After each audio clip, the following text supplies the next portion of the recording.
My name is Beth Abels, and I teach architecture at Pierce College. And why don't you give me a little bit of information about your academic history? Where did you go to undergrad? I have 2 undergraduate degrees, one from University of Michigan, and that was in a degree called Mankind's Dialogue with Art. Wow. And I have a second undergraduate degree in architecture from Kent State University. And then you got your master's. And then I got my master's in architecture at UCLA. That's a 3-year program. It's a professional program. Okay, but you've come to teaching at Pierce College not very long ago, right? Yeah, I've been teaching at Pierce for 1 year, and actually I had a pretty active practice and was looking on Craigslist one day. And just because I like to see what kind of work is out there for architects, what people are doing, and they had advertised this position, and I was like, oh, I should apply, that would be fun. But Beth, and I did. That's a big, so are you still also working as an architect? I do, I have my own practice, although it's slowed down considerably. And a mother. And a mother of 2 children. Yeah. Wow, so that's a lot. And that's a charter school that we started. Oh my God. I'm starting to feel inadequate in a lot of ways. No, just sane. Go with it, huh? You can feel sane. Okay, good. Insane. Yeah, that's crazy. It's crazy. So, so you got the job off of Craigslist. That's very techno savvy, isn't it? So. And then you applied and you got it. And so, what's been your experience now being on the other side of the desk, standing up in front of the room? Oh, I really like students. Yeah. I really think students are amazing. Yeah. And I hate the paperwork.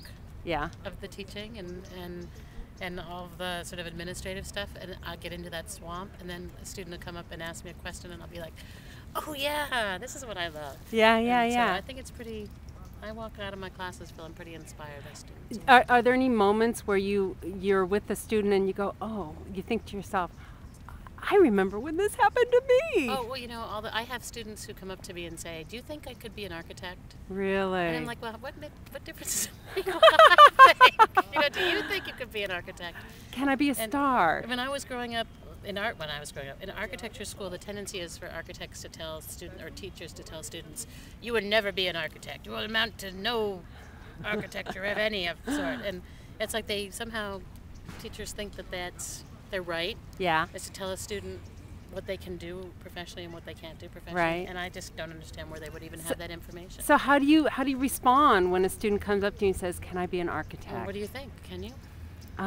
Turn it back to them. That's really the question, right? Yeah. It doesn't really matter what I think. And even if I did think about it, how would I know? I'm not a mind reader or a fortune teller. Do you let them know what's in store? At least what was in store for you? I do, and architecture is a tough road. Yeah. It's a very hard professional. Late nights, right? Late nights, many hours, very difficult, lots of mathematics and time-consuming projects and sliced fingers and money. Oh, yes. And leaving the rest of your social life behind. So it does take a lot of work, and so I try to let people know that. But I think generally people who decide they want to become architects, they want to do it.